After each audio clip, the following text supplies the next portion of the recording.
Today we're going to continue our focus on inequalities. In particular, we're going to be focused on solving two-step inequalities and also graphing them.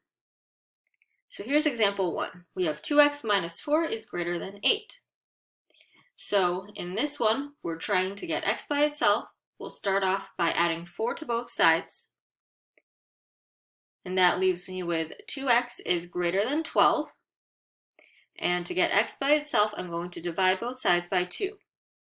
And that leaves me with x is greater than 6. Now let's go ahead and graph this. So we have 6 in the middle here. We'll put 7 and 5 on either side. And to graph this, we know that this is strictly greater than 6, so this will be an open circle on 6. And then we're going to shade everything to the right of it, everything that's greater than 6. All right, let's take a look at example 2. 3x plus 6 is greater than or equal to 9. We're going to start off by subtracting 6 from both sides. That leaves us with 3x is greater than or equal to 3. And then now I can divide both sides by 3. And then that leaves us with x is greater than or equal to 1. So I have 1 here in the middle, and we can write 0 and 2 on either side. And now let's start to graph. So this could be equal to 1, so we're going to have a closed circle on 1. And then it could be greater than 1 as well, so everything to the right of it. All right, let's take a look at example 3. Negative 1 times x plus 4 is less than 8. Let's start off by distributing that negative 1. So I have negative 1 times x and negative 1 times 4.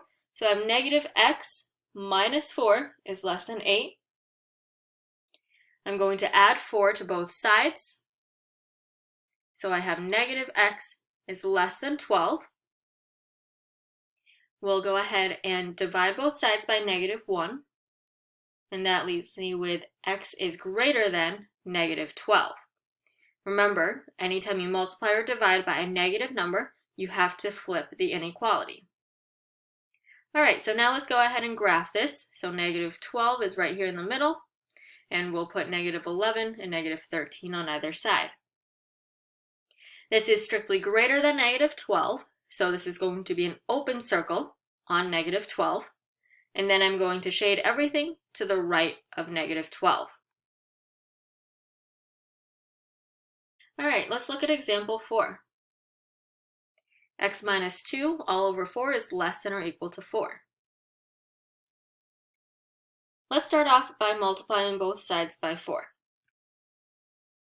That leaves me with x minus 2 is less than or equal to 16.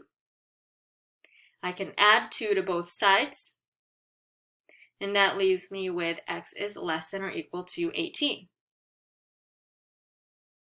All right, and now we can graph this on the number line. We have 18 here, 19 and 17 on either side. And then, since this is less than or equal to 18, this is going to be a closed circle on 18. And then we will shade everything to the left of 18. So we have shaded x is less than or equal to 18. All right, let's look at example 5. 2 times 3x minus 5 in parentheses is greater than 8. All right, so let's start off by distributing the 2.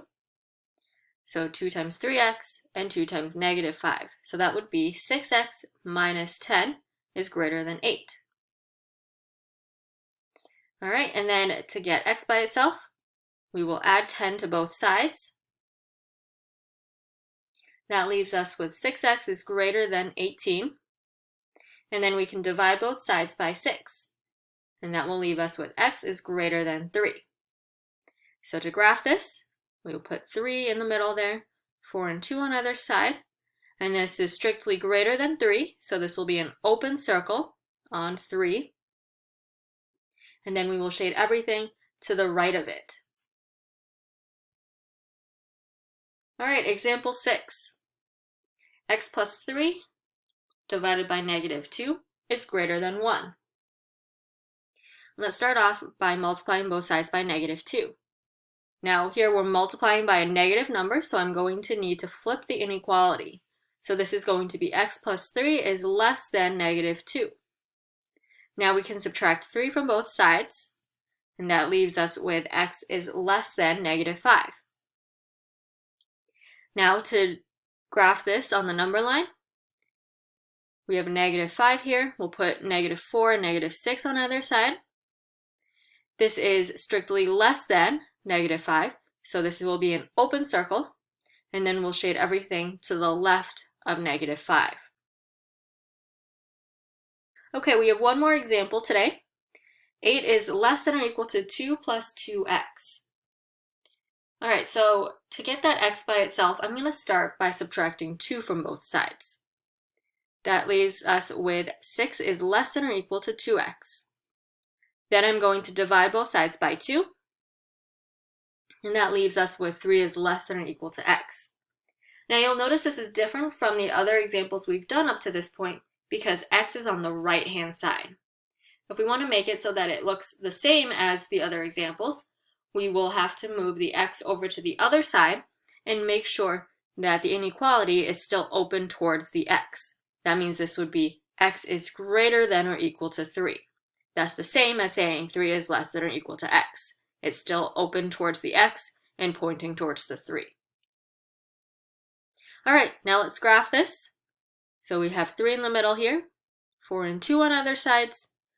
This could equal 3, so we're going to put a closed circle on 3, and then we will shade everything to the right of it.